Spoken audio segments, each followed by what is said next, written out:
Dear children, welcome back to English class. Students, let's start the previous chapter, The Adventures of Toto. Now look at the screen. When Toto was finally accepted by grandmother, he was given a comfortable home in the stable. Stable means घोड़े जहाँ रहते हैं, घोड़े के रहने का स्थान, उसको स्टेबल कहते हैं. When Toto was finally accepted by grandmother, जब अंत में ग्रैंडमदर ने टोटो को एक्सेप्ट कर लिया, तब उसको स्टेबल में एक कंफर्टेबल जगह दे दी गई रहने के लिए. Where he had for a companion the family donkey नाना, जहाँ पर उसका साथी परिवार का ही एक जो पालतू डंकी था, गधा था, जिसका नाम नाना था, वो उसका साथी बना. On Toto's first night in the stable, grandfather paid him a visit to see if he was comfortable. टोटो की जो पहली रात थी, यानी नाना के साथ जो उसकी पहली रात थी, उस समय दादाजी यह चेक करने के लिए विजिट किए कि क्या वो कंफर्टेबल है कि नहीं. To he surprise he found Nana without apparent cause. Apparent means clear.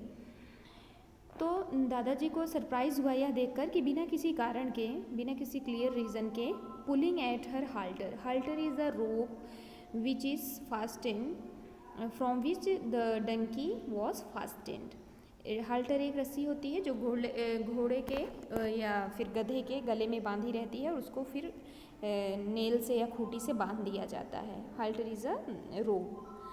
Pulling at her halter and trying to keep her head as far as possible from the bundle of hay. Hay is a straw grass. straw या dry grass, सूखी हुई घास, तिनका या फिर भूसा कह सकते हैं, जिसको जानवर लोग खाते हैं.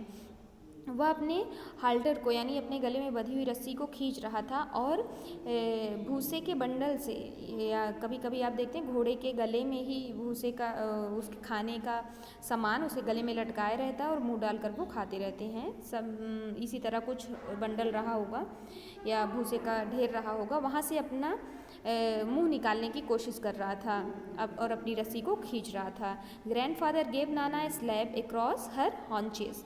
Haunches the back side of the donkey. Donkey के पीछे की तरफ, बैक में ग्रैंडफादर ने क्या मारा, एक थप्पड़ मारा, हाथ से मारा. एंड सी जग बैक, और वह थोड़ा हिला और पीछे चला गया. ड्रैगिंग टोटो विदर, और अपने साथ क्या ले गया, अपने साथ टोटो को भी खींचता हुआ पीछे की तरफ चला गया. He had fasten on to her long ears with his sharp little teeth. और वो क्या कर रहा, टोटो किस लिए आया, क्योंकि टोटो उसके गधे के लंबे लंबे कान को अपने दांतों से खींच रहा था, इसीलिए टोटो भी उसके साथ पीछे की तरफ आ गया. टोटो and Nana never become friend. टोटो और नाना कभी मित्र नहीं बन सके. A great treat for Toto during cold winter evenings was the large ball of warm water given him by grand mother for his bath. और ठंडी के समय तो उसकी बहुत खातिरदारी हुई. ट्रीट मतलब कोई पार्टी या खातिरदारी होना, किसी को पार्टी देना. A great treat for Toto during cold winter evening. ठंडी के समय शाम को दादी जी ने उसको एक गर्म पानी का भरकर कटोरा दिया नहाने के लिए, या बड़ा सा बॉल में गर्म पानी भरकर दिया, और इससे उसकी बहुत खातिरदारी होने लगी. He would cunningly test the temperature with his hand. Cunningly मतलब बहुत चालाकी से, sharply.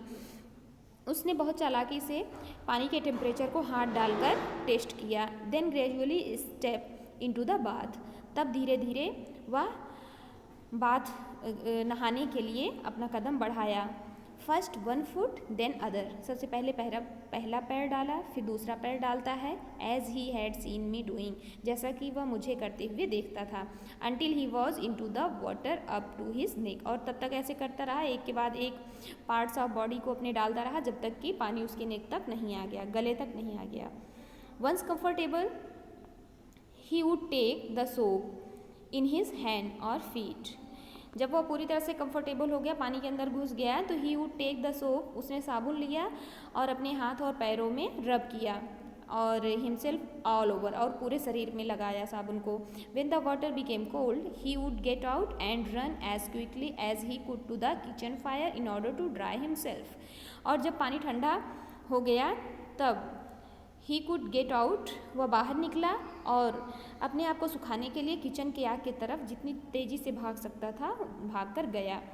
If anyone laughed at him during this performance, यदि उसके इस कार्य को देखकर कोई हंसता था, Toto's feeling would be hurt, तो टोटो की फीलिंग हर्ट होती थी, यानी उसको अच्छा नहीं लगता था. He did not feel well at this time and he would refuse to go on with his bath, और वह नहाने के लिए मना कर देता था. तो सोचो बच्चों, इतने नखरे थे टोटो के. One day toto nearly succeeded in boiling himself alive, एक दिन तो टोटो अपने आप को जिंदा ही उबालने वाला था. कैसे उबालने वाला था? A large kitchen kettle had been left on the fire to boil for tea, चाय के पानी को गरमाने के लिए आग पर बड़ी सी केतली में पानी रखा हुआ था उबलने के लिए. Finding himself with nothing better to do decided to remove the lid, और जब बंदर को, टोटो को कुछ भी नहीं सूझा तो उसने केटल की लीड को हटा दिया. Finding the water just warm enough for a bath, और जब उसने पाया कि पानी नहाने के लिए काफ़ी गर्म है, ही गॉट इन, वह उसमें घुस गया. With his head sticking out from the open kettle, और केटल के बाहर अपना मुंह निकाले हुए था और पूरी बॉडी पानी में डाला हुआ था. This was just fine for a while, कुछ देर के लिए तो यह ठीक था.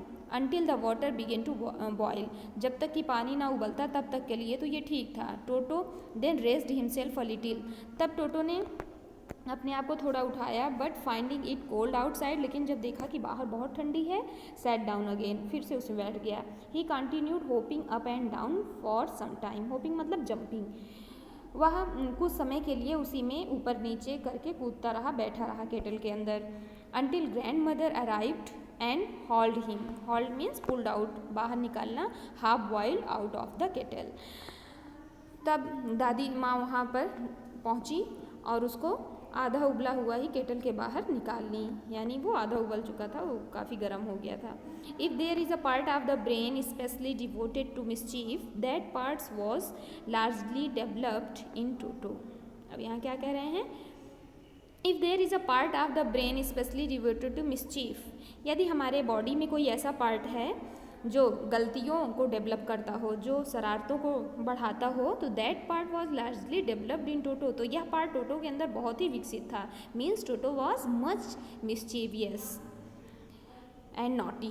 He was always tearing things two pieces, वह हमेशा सामान को टुकड़े टुकड़े कर देता था, फाड़ता रहता था. Whenever one of my aunt came near him, he made every effort to get hold of her dress and tear a hole in it.